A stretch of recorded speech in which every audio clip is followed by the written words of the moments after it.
How's everybody doing today? Fantastic. I'm all right. Ushers? Out. Good to be in the house of the Lord. Amen. Another special day with Father's Day going on. We've got a few good things planned out. We've got some gifts for the lucky fathers who answer the questions right. I'm sure Mike's got a good Sunday school lesson. Got some stuff for the service to do today at the beginning, but most importantly, we're here to worship the Lord today. Amen. If it wasn't for God, none of us would be here today. None of us fathers would have the kids that we have. That's right. And life wouldn't be that good if it wasn't for God. It wouldn't be any good if it wasn't for God. Yeah. So glad to have a few people we don't normally get to see today, here today, to enjoy the day with their dads and grandpas and all that. 1 week report, 6 pounds, gone. Ladies, I know, just like my wife says, I know you're not as enthused for me. You say, these men, how we can lose weight so much easier. We were riding up, and Mary was telling Taylor about how the exercises she does and everything. And I had the music. I always listen to music loud. Me and Mike both do that. So I'm listening to my gospel channel and heard that. So I just pressed the button. I said, no exercising, 6 pounds. They didn't take that very well. I'm riding with a bunch of, James is my only confidant. I'm riding with all those girls in the car. You put your life into danger. Yeah, I've done that quite often. But you plateau and stay there for a while quicker than us women do, so just remember that. You'll plateau. You started this gender thing, man. I ain't You're going to go right back into it. I'm just leading up to yeah, you. mine's biblical. Yours is just your opinion. It's great. We are made different. I can't argue that one, can We are made different. I'll have an hour to think about it, though. All right, all the children. Sister Christy is back, and she looks excited to be able to teach, so let's let the kids go ahead and make their way back to the back. And Brother Mike will ask you to make your way up here.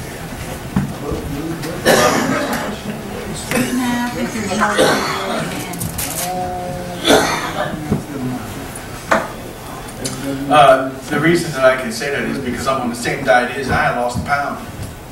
So, there's my weekly report for you. It sucks. I've lost So I don't know where he is. I'm not feeling his 10 success. pounds in 3 weeks. So Okay, so last week, great class last week, I think.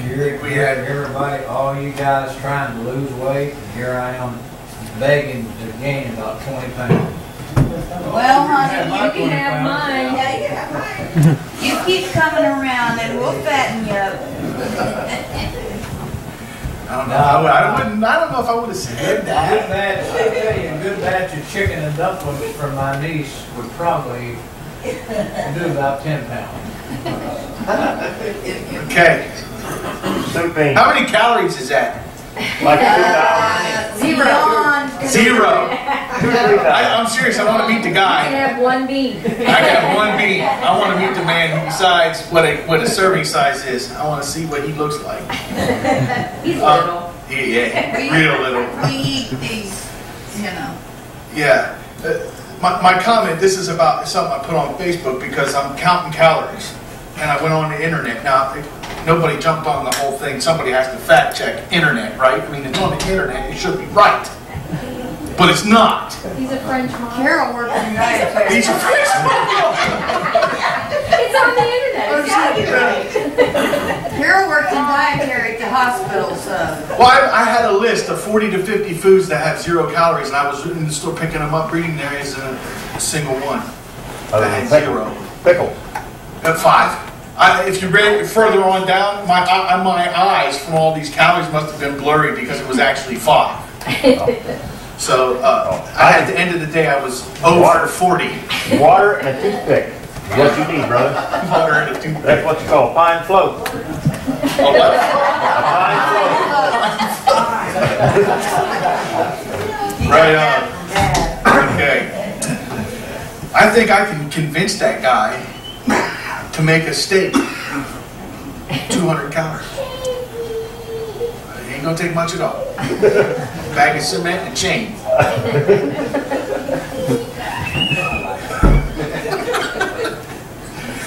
I'll redefine everything. Last week we talked about the conversation. Well, we talked about the conversation between the serpent and Eve. We had a great discussion, I felt, I think. You guys can share how you felt about it, but I thought it was a good discussion about the things in a few of the verses that indicate that while Adam may or may not have been in the immediate area, he was not part of that conversation between Eve. That was just between the serpent and Eve. And that the deceit of the serpent and Eve, we talked about that. We also talked about how we believe that Adam was not deceived by Eve and that he took knowingly of the forbidden fruit. He knew what he was doing. He may not have been a part of the conversation, but he knew what it was that he was eating before he ate it. So we also talked about how the serpent worked on this and how he picked one vessel and drove his wedge in between the two of them. Instead of trying to have to convince both of them to disobey God, he just convinced one of them. And then all of a sudden then it was 2 against 1, and it was easier to make them. And that's how he works today. In a marriage, he'll find a crack in the wall and he'll drive a wedge in there to try to mess up your relationship with your wife or your husband. And that this is another foundational event that we need to look at, because it's a good lesson on how cunning and smart and deceitful and what a con man the devil is. Evil. Yeah. Well, his intent is pure evil. You know, but he'll say the most beautiful things to try to convince you to follow him and do what he wants you to do. So we talked all about that. And today we pick up where we left off, which was verse 7 in chapter 3. And verse 7 says, "And the eyes of them both were opened, and they knew that they were naked. And they sewed fig leaves together and made themselves aprons. And they heard the voice of the Lord God walking in the garden in the cool of the day. And Adam and his wife hid themselves from the presence of the Lord God amongst the trees of the garden." So, for a quick word study, sewed is tafart, and it means to sew together. A fig is tahin, and it's a fig tree. The aprons are kagor, and it means a girdle or a belt or a loin covering or armor. Lord is Jehovah, and God is Elohim. And this one I made sure we put up there because we got to understand what this means. Cool is ruach, and it means wind or spirit or breath. Not necessarily temperature, as one might assume by the word cool. So if you have this visual, Adam and Eve have partaken in this forbidden fruit, and a nice breeze comes around. That's the Spirit of God coming for them. They might hear the rustling of the leaves on the trees and the ferns and all the foliage of the ground, and they hear Him. They know what that is. They recognize the Spirit immediately. And we talk about how the Spirit is often referred to with the wind. When we talked in the beginning of the creation, how He sent the Spirit across the ocean. And you can see that was a wind. How the wind and the Spirit went through the upper room on the day of Pentecost. The Spirit is often referred to as wind. And we see here that we're talking about God Himself, and God and the Spirit are the same. And that's how Adam and Eve knew who He was, and they knew that they needed to hide themselves. And then presence, as you can see, panim, and it means faces or face, presence, person. Now, some of the things that I've read up on with these two verses is their eyes are opened. Obviously, we all know that that's a figure of speech. They weren't blind before they ate. They had eyesight.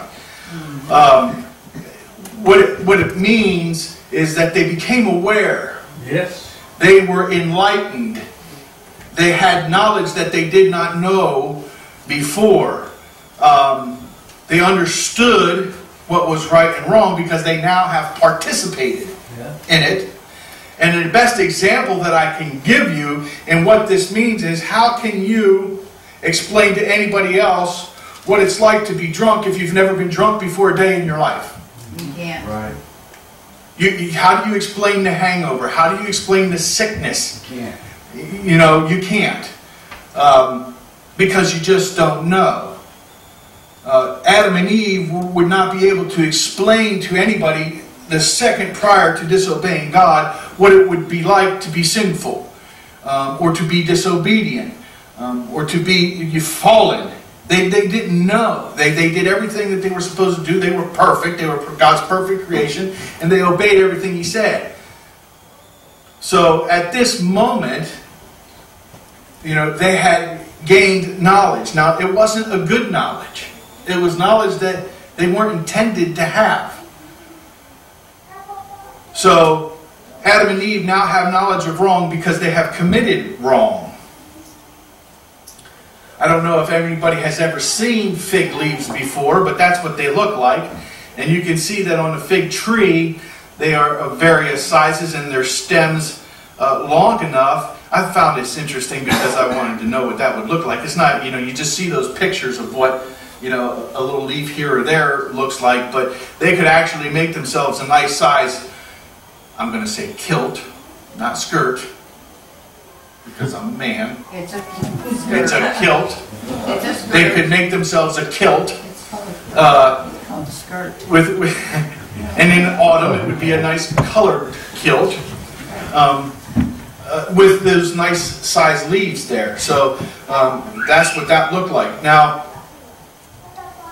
my question to you is trying to put ourselves in the garden with Adam and Eve. Have you ever sat and listened for a car door to open, or a car to pull into the driveway, and you heard the car door open and you heard the car door close, and on this particular day, that sounds not a good one, because you know what's coming. I think we've all experienced that at some point in time, where we know that the end of our lives is about 15 seconds away. And when you know that you're dead, and hearing that was not a good sound, and Adam and Eve were on the same plane that day. Their father was coming to see them. And so for them it was the sound of the breeze walking through the garden, and they hid. And they hid why? Because as a part of their eye-opening, they felt their conscience and they feel their guilt and shame. This is another thing. For the first time, they couldn't tell us what it meant to have guilt. Yeah. They wouldn't have been able to explain to any of us what shame is. They've never let their father down until now. So here we are experiencing guilt and shame for the first time. They don't want to face the music. Much like us. You know, some of us are fortunate enough, especially on today, with today being Father's Day, and actually we're going to, I think if we go far enough, I've commented on this, you know, where it's not that I don't want to, I'm not worried about, well, I'm not going to get ahead of myself because it's not where I'm at. I'm just going to keep going on. I'm going to stick to the script. Did you ever in your life do something to someone and then try to avoid them? So we can relate to them while they're hiding because of the fear, the guilt, and the shame that they're feeling. We felt that. Now, have you ever done something to somebody, maybe a friend or a family member, where you have intentionally tried to avoid seeing them? Oh, yeah. I'm not going to any events. I'm not going to go to this event. I'm not going to go to a family picnic. Why? Because I'm trying to avoid one particular person who I have wronged. Not that they've wronged me and I just don't want to deal with them, but I have wronged them. You know? What's the matter? I was just telling my wife, I said, I don't know that I've done that. I don't know. No. I can't recall it. But go ahead. You haven't, you will. Well, remember, Brother Billy doesn't lie. Huh? You heard me. What? You said Brother Billy doesn't lie. I do too. Okay. He's in church. But He I tries to get out of stuff. You've heard him tell me that, well, maybe we were just specifically to Santa Claus, if I recall correctly. Never mind, we'll meet afterwards and I'll refresh your memory, He don't do that old man. Santa Claus stuff.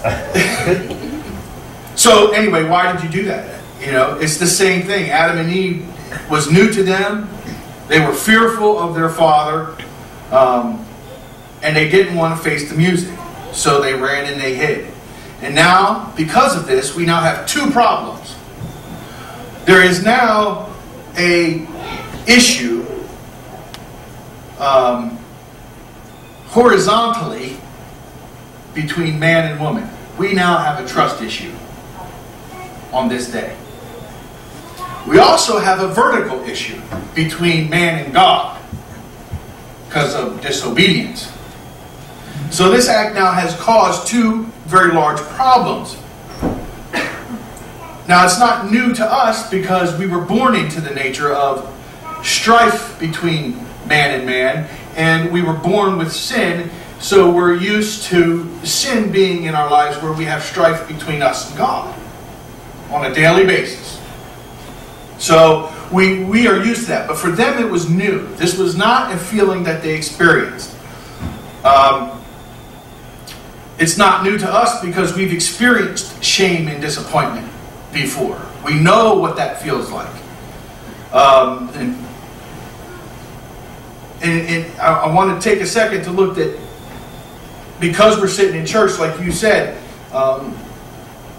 we can be honest, Brother Billy, and admit that we have felt stuff like that, right? I would challenge you to know that this is what's wrong with our world today, though. There's not enough feeling of shame and guilt. People continue on with their sinful nature, doing what they're doing, and don't have a thought about it. We have and especially with our young people who are lost, they don't fear too much of anything.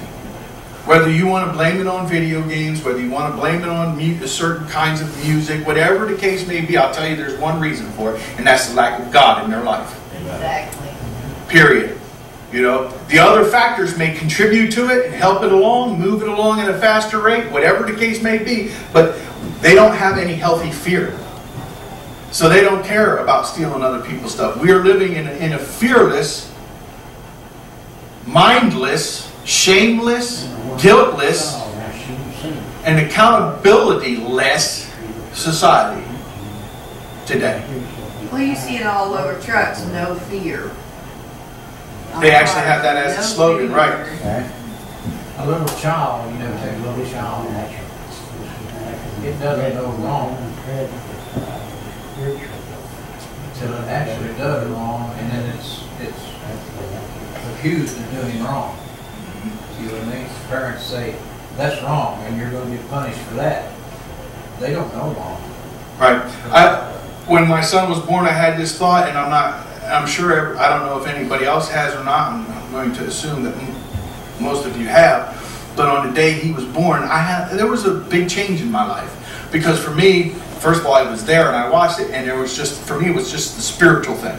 Watching what was going on when he was born. But when I looked at him and I was holding him, I said this to myself, I'll never forget it, I believe it to this very day, a newborn baby. That's the closest thing to God that you will ever have. Ever. Yeah.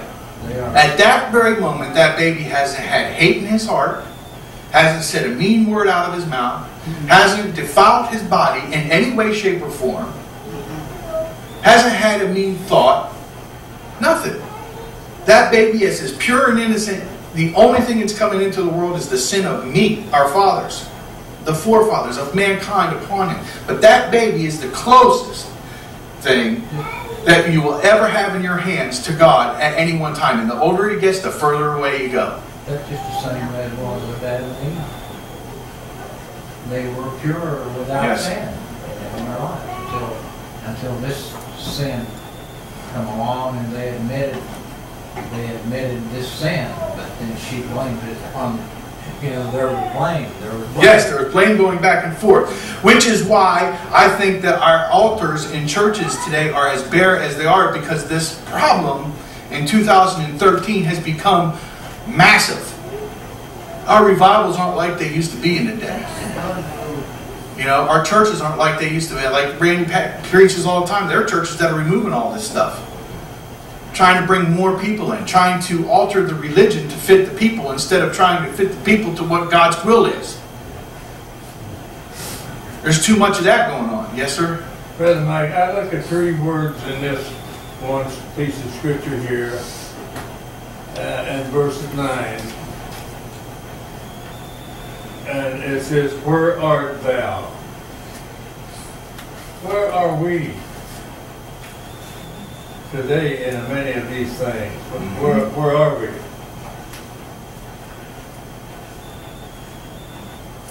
I don't know. That's a good text for our preacher, wouldn't it be? Where? All right. Okay. Where There you go. art You need to thou? write that down.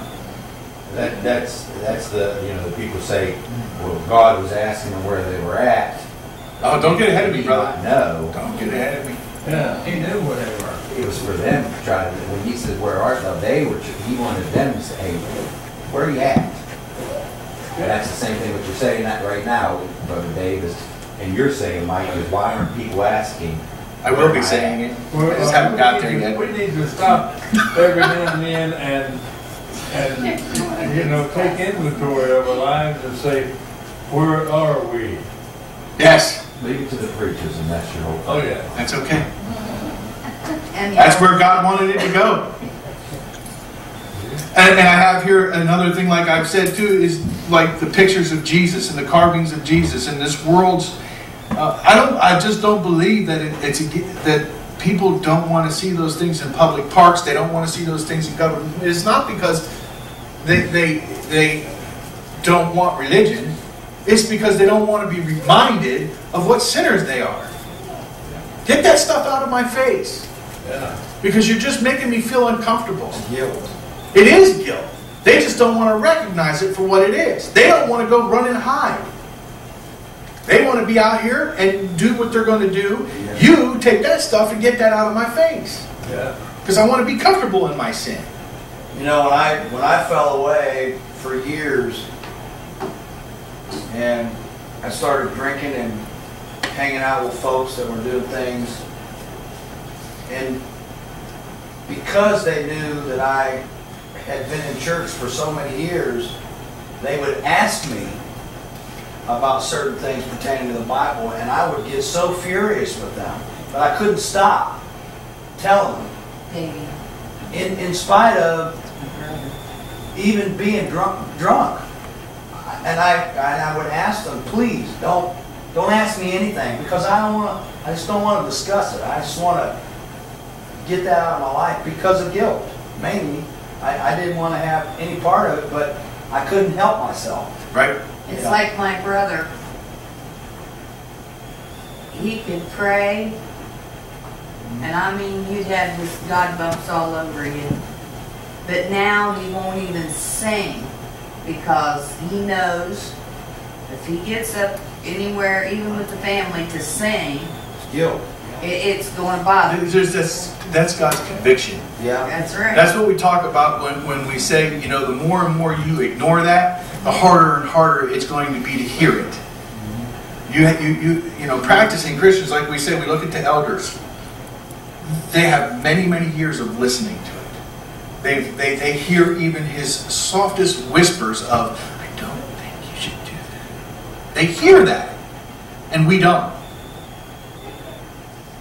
So it's just people not wanting to but it's coming from God. You can't explain it to them because they don't want to hear it. Like you said, I don't want you to tell me that the lifestyle that I'm living and I'm enjoying is wrong. Don't tell me that, because I'm not going to stop. And it's not because they don't believe a God exists. I believe it's just because they just don't want to be convicted. They don't want to feel bad about what they're doing. Fantastic. All right, Genesis chapter 3, verse number 9. We're there.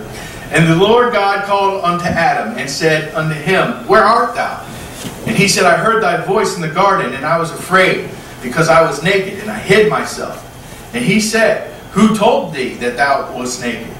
Hast thou eaten of the tree whereof I commanded thee, thou shouldst not eat? Called is kara, and it means to call out, to read, to cry out, proclaim.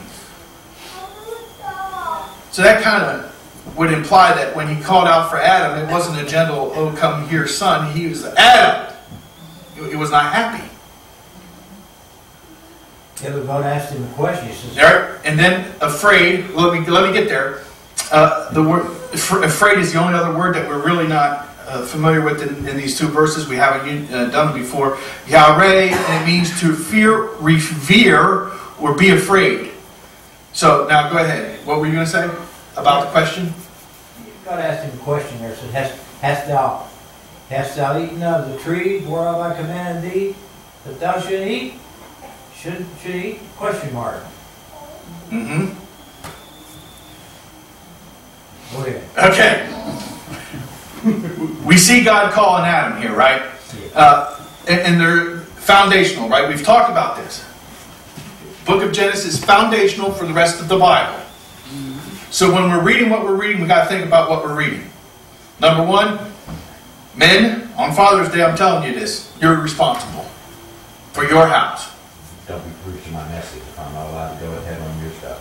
I told you before, brother, I am doing the Lord's work. Did Dad wave? Yes, sir? Do you imagine that Adam was afraid of the voice of God before? No. No, he wasn't. No. was he? No. But he after he did that, then he was afraid of the voice of God. I think that, again, if we keep, this is just me, because I'm the one that always relates the relationship between us and God to us and our parents, children-parent relationship. I think that there are times when our parents talk to us and we hear the tone of their voice and we can see their body language and we feel comfort, we feel love, we know that this is easygoing. Then there are the times when we hear the tone of the voice and we go, uh-oh. When they use your full name. Whatever it is, there's something about our parents, and we all know what it is. Growing up as children, we knew that, okay, today this isn't going to be good. This isn't going to work out all right at all. I might as well just go ahead and give up because this is no good. To the woodshed.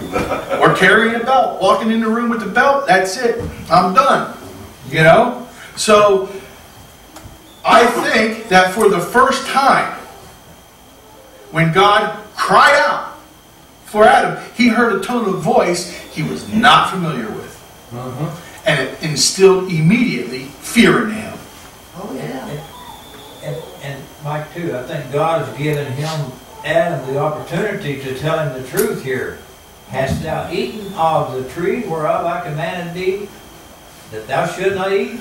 Dave's looking, he's talking, and Brother Dave's looking at me. You gotta say no, Mike.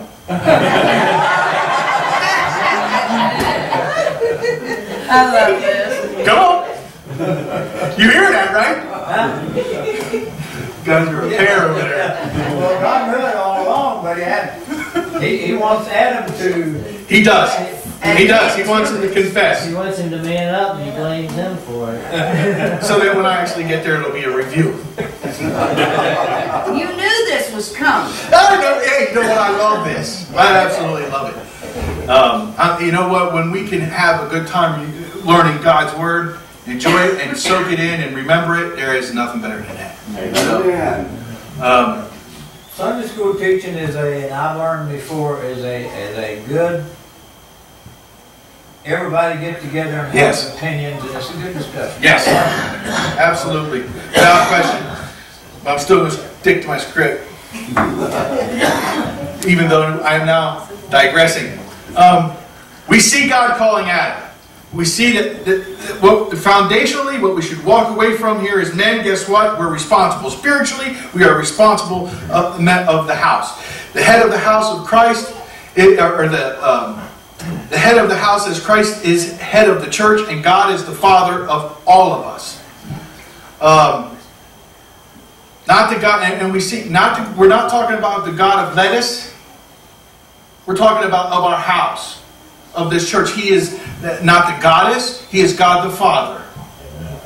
Okay? Now, we see in this eye-opening state, Adam has a reverent fear of God. Again, probably the first time he's ever heard this tone coming from God the Father. What's up? She just asked me to say God of lettuce. God of lettuce. Yeah, just some people that worship lettuce, whatever. They worship anything. But see, the head of lettuce can't cry out to you and say, hey, you're in trouble. God the Father will let you know you're in trouble. And you better rely on Him or you're going to stay in trouble. Yeah. No Buddha idol, no cow, whatever it is that you want to worship is going to do that for you. And the goddess of lightning has got nothing on. In fact, there is none. How about that? All right. And I said, we're going to get today is Father's Day. We have dads that even as grown men, we have a healthy respect for and fear. Now, when we're growing up, we're fearful that our dad will yoke us right up out of our shoes. We grow up with a fear that, hey, most of us, my dad would throw me around and let me know he was in charge. And so, therefore, I had a fear of that. That's not happening today. But my fear is different as a grown man. Today, my fear is that I'm going to disappoint him. That I'm going to hurt him emotionally, somehow. And I don't want to do that. And you know, I may not be afraid of him taking me to the woodshed anymore. But I'm afraid that I'm going to let down the family name. I'm afraid that I'm going to, like I said, disappoint him. You know, society has changed so much. We know that if you punish your child, if I punish my child, he punishes his child, and the authorities find out about it, pretty soon there's going to be a knock on the door. There's going to be a deputy sheriff and a little woman, that little girl or guy that has a little sheepskin psychologist degree in child psychology, and say, you have damaged your child, and you know you're going to answer for this in court. That's what happened. That's on sheepskin. We're going to put the handcuffs on you. Whatever it is. And when you get out of jail, you can spank their butt again and just do it over and over and over. You know, you could have done that back then too, but my dad used to tell me, and I never even brought it up, and he would say to me, here's the phone if you want to call somebody. I did too. Yeah. I did that too to my son. But on top of that, there's also, Brother Cletus, situations where there are too many boys in today's society who don't even know their father. And there's a big problem with that. Most of you can understand what I'm talking about because you've had a father and you know what I'm talking about. But there are in 2013, I think we can all agree there are too many boys who would sit here and be lost in this conversation. What are you talking about? I don't fear none of you, because a part of this is they have to do everything on their own. They're providing for themselves, they're teaching themselves, they're leading themselves. How can they possibly understand this? Yeah. Because they're doing everything on their own. And then, they don't get the meaning of disobedience or obedience and love and leadership. They don't get any of that. No. So how can they understand or develop, or not develop a warped definition of these things?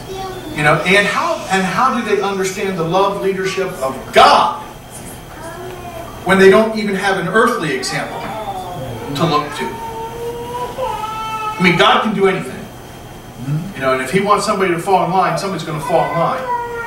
But I'm saying, traditionally how God intended, a man is supposed to be an example of this. So men who lead their sons to believe that you don't have to stay. And then we have bad examples. Yeah. So we have society, like Brother Cletus said, saying you can't do this and you can't do that. And then we have a situation where boys don't have daddies.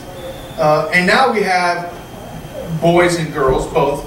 I shouldn't leave them out. You're leading children, whether they're boys or girls, it's irrelevant. But now we have bad examples. So we have men teaching young men that it's okay to not stay in relationships. It's okay to cheat on your girlfriend or your mother. Yeah. It's okay to beat her. It's okay to not have a job. Yeah. Oh, that's a 4-letter word. You know, word. Oh, yeah. Oh, yeah. They don't like that.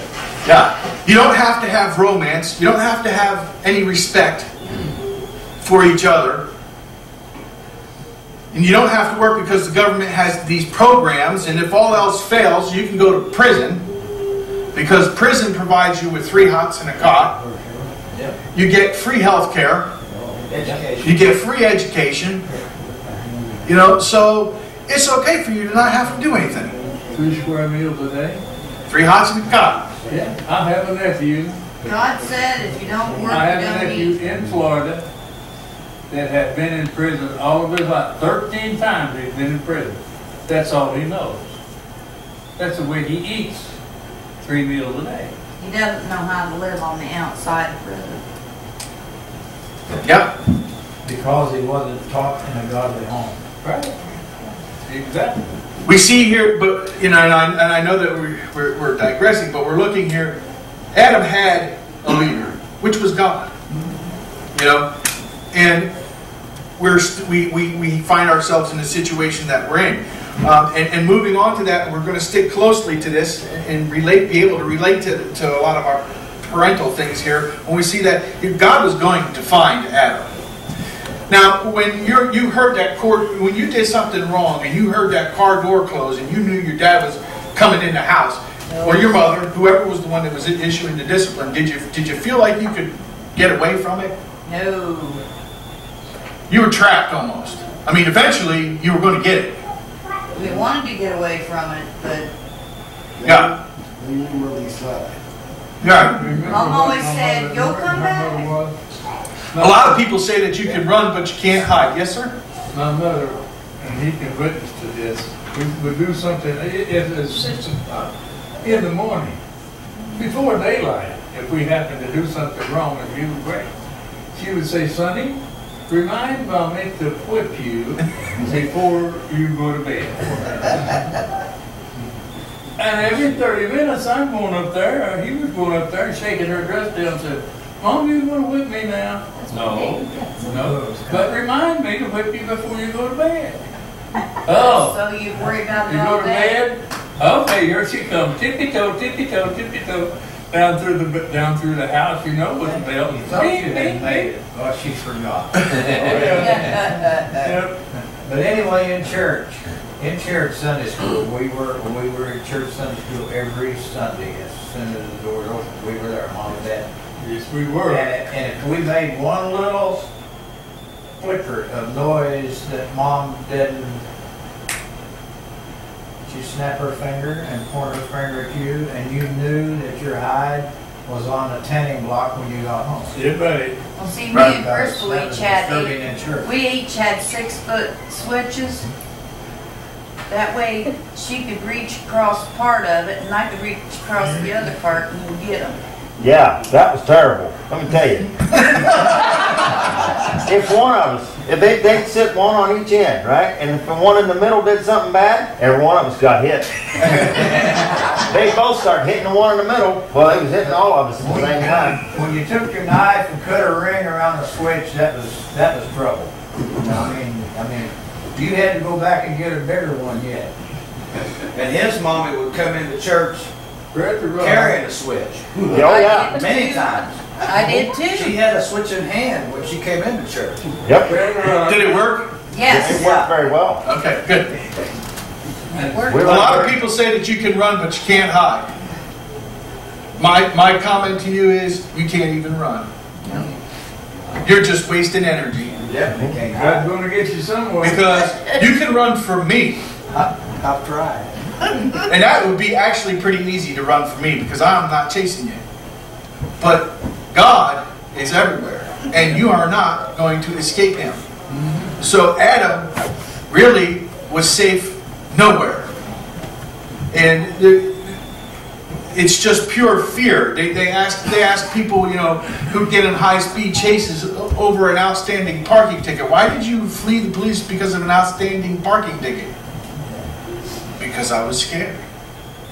You'll do a lot of things that are very stupid when you're scared.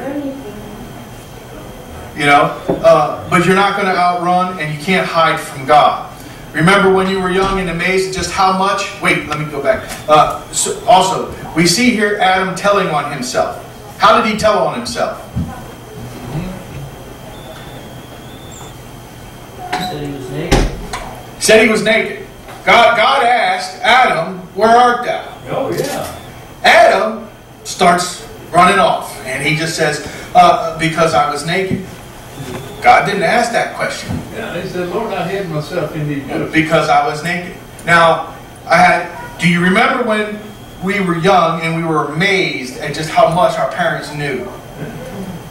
We thought that it was something magical. And if your dad was anything like me, when I tell my son, Jack, I know everything. Okay? I know everything. They actually believed that for a while. Because you're paying attention. Okay? And people tell on themselves. And what we have here is God didn't mention anything about being naked.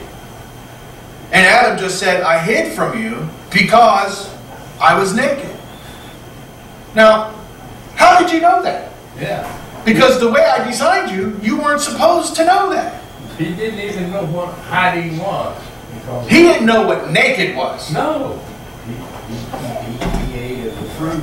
He had that knowledge now that conscience telling him, I've done this wrong and I have to admit it. Yeah. I always thought that my mom, because my dad worked numerous jobs and he was never home. So, but I always thought that my mom left a camera somewhere in the house. I would look for this because she would know what I did when she wasn't even there. Yeah. She would come home and who did this and who touched that and blah, blah, blah. And of course, Mike was always the one that did it because Mike was the one that didn't want to listen. They blamed it on Mikey. Yeah, I know it. Give it to Mikey, he eats anything. And parents, we learn to listen very carefully. So if you imagine God walking through and all of a sudden you start talking about something you shouldn't know about, and then imagine that there's only one place that you can get it, and God is all-knowing and we as parents are not, but it is close that when, I have an example. Hi, Dad. I was a good girl today. I didn't break that giant's glass with the helmet on it. Yep. Okay. Then you say it was Thomas. Yeah. But the problem is, I already know that it was you. I already know what it was you, and I probably know which class it was because I have them down to a T. My mom used to get me to confess. It took me a long time to figure this out. But she used to say she could smell when I lied. When I was lying, she wanted to smell my hand. Can you smell your hand? I'd always tell. It's like, she had me. It took me a while to figure out, she's just pulling my leg. Yeah, about the hand part, but that was probably you that was saying something that she got wise to and knew that you weren't telling the truth. Yeah. And that's why I also look at, some people that I just know are lying to me and I remind them, I'm 43 years old, I've been telling lies for a long time and I'm a lot better at it than you are.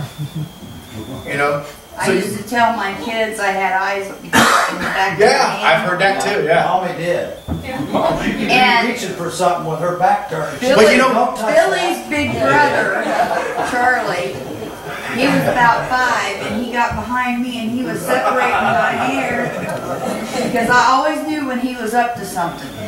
And you know what? And today, as adults, you know what it is? A lot of the times I see what's going on behind me, and I've said that too. I've got eyes in the back of my head, but so I'm looking at the glass and I can see a reflection, and I can actually see everything you're doing. You know, I don't have to turn around. I'm using the things around me, and I can see you. But as a child, you don't understand that. So you really believe I've got eyes in the back of my head. You know? And here on this day, God's walking through the... First of all, He already knows. And I have said this, Thomas will tell you, I let them know when they're fumbling and they're thinking about it. You know what? Here, let me make this easy for you. I already know the answer to the question. Don't do it. So just answer it. What happened to whatever? Who did this? I'm just going to let you know. I already know. So just tell the truth. Sometimes I do and sometimes I don't, but they don't know that. You know, but most of the time I already know who did what. Because each one of them has a character and a personality, and I know who's going to do what. You know? Brother Mike, my kids, my boys, I should say, when they were at the age where they was out running around in their own vehicles and stuff, and I'd wait for them to get home. And I'd say, I know what you did. I know what you did tonight. Well, how do you know? I said, you forget, boys. We have lived around here all of our life. I've got many friends that know my number. Yeah, that's a fact. They call and tell you. Another thing that they don't get, and Randy will contest with this because me and him are on the same page with this. They don't put things back where they got them. No. You don't think I know where my stuff is? Do you really think that I don't know where I put my own stuff? And then when I go for it and it's not there and I see it laying in your room, I know who took it and I know who didn't put it back. And I know who is now in trouble. They're like, well, how did you know that? Well, because you didn't put it back. I wouldn't know and I probably wouldn't care if you would take care of it and put it back. But my problem is you don't put it back. Or you don't put it back exactly where it was. Oh, yeah. Taking it off of my shadow board and then putting it back on the workbench doesn't count as putting it back where you got it. You put it back up on the shadow board where it belongs, with the right shadow. And I have another thing about that. My kids had to ask permission to play with their siblings' things before they could play with them. And what's the point of all of this? The point of all of this is that even as earthly moms and dads, we know the deal. However it works out for you, you know the deal. And on this day, the Heavenly Father walked through the garden and He asked some questions. And we'll get to some more of them next week. But He asked some questions. He already knew the answers. He already knew where Adam was. He already knew what Adam did. And one of the things that we're going to talk about that was so disappointing on this day was that Adam and Eve failed to tell the truth. They failed to take personal responsibility. They failed to confess with a truly repentant heart. They disappointed God. And they blamed God. I heard that voice in the room. So that's the point of what we're talking about. You know, as parents, we have done these things. We've asked questions that we've known the answers to. We have our own ways. And this is where I put in here, Sister Kathy, that, you know, when we're dealing with our kids and they frustrate us and we know that they've done something, and then we say, and then with what we just say, oh, well, bless their little hearts. You know. They didn't mean to. Yeah, they didn't mean to. It was for accident. Brother David, Mike and Bruce Ken, Adam didn't have to see God. He said, I didn't see you. He said, I heard your voice. Yeah. I didn't have to see you. I heard your voice. Right. I knew I was guilty. He said, I heard your voice walking in the cool of the evening. Yes. Can I tell you that voice walking? He asked another question in verse 11. Who told thee that thou was naked? Guess what? God already knew that too. God knew what was going on. You know, He heard. Listen, we believe here today, in this church right now, I'm hoping that everybody sitting here believes that God is omnipresent. He knows everything that's going on. He knows what's in our hearts. He knows what's in our mind. Yes, he does. With all these people on the planet, he only had to keep track of 2. Do you think he didn't know? He knows it before we do it. It's all planned out. And if you go on, I'm getting a little ahead, but if you go on into the book of Romans, and you'll find out that God did not blame Eve. The blame was on Adam because of Adam's sin. Adam's transgression, yeah. Because of Adam's transgression. That we see. Eve was in Adam. Eve was in Adam all along. Eve was in Adam. He got caught Until God did the surgery and Eve. And as we talked about marriage, the 2 became one anyway. Even when she was outside of Adam, they're still one. Yeah. So She was in Adam all along. So we can understand as we close and get ready to take a break here before service, we understand what's going on here. There's more to it than just, hey, Adam, where art thou? And when you read through this, God knew everything. He knew the answers to these questions. Brother, I don't want to let you go. You had something to say? Yeah, I thinking here from verse 6, it said the woman saw that the tree was good for food, and it was pleasant to the eye. Okay, she was seeing. It comes down to 7, and it said the eyes of both of them were open. Yeah. To me, what I get out of the lesson is from natural to spiritual. Yeah. See, after God come in the pleasant, they was ashamed to hid themselves. Right. Because they knew they had friends. All because they did that. Yeah. And I don't know, can we say that? I don't know if there was anything special about that tree. God set boundaries. Yeah. He just said, I want you to obey this one. Do not. And we talked about this. We had 3 commandments. Remember this as we review. We were supposed to go forth and multiply. We were, what was the third one? The second one. Tend to the garden. We were supposed to tend to the garden and then do not. And we talked about this one because this was the first one where it was specific. Do not eat of this one tree. Yeah. He set boundaries. And he said, because if you do, you're going to have a new perspective on life. And it's not going to be good. It's more or less general. And it will bring you death. So don't do it.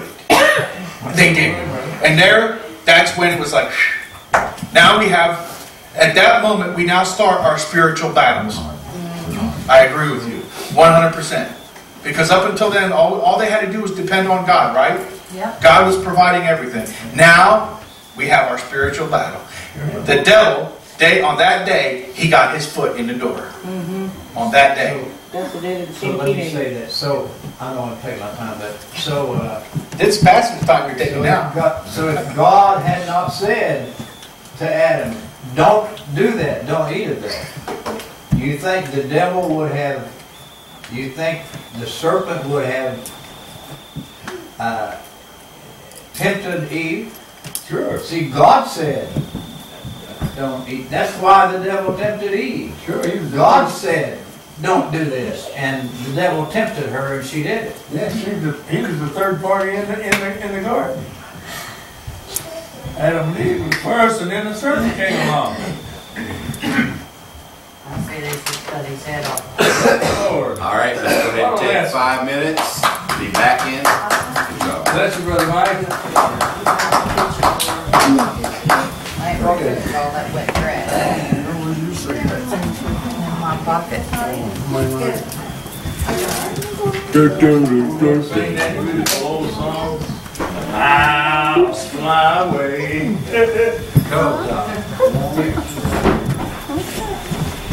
Oh, thank you so much. Take a couple weeks here to do that. Okay, I will. Yep. Hey, Mike. Yeah.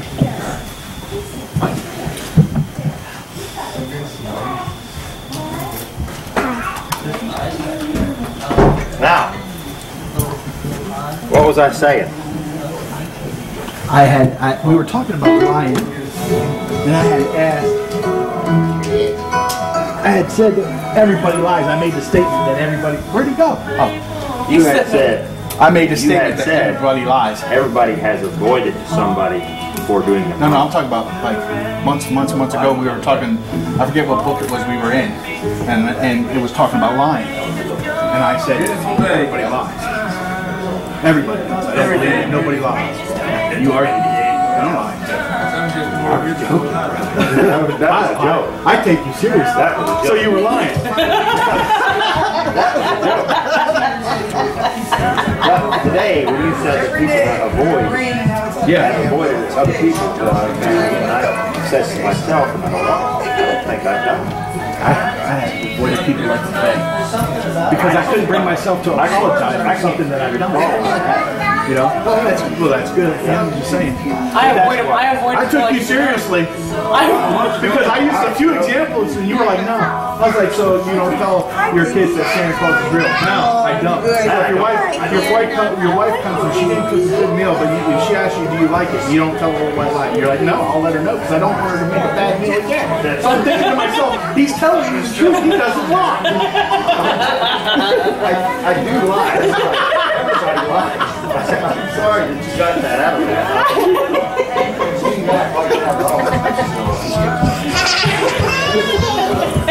I'm leaving for Disney World tomorrow. Well, you travel safely. Bye, Mickey Mouse. Come on.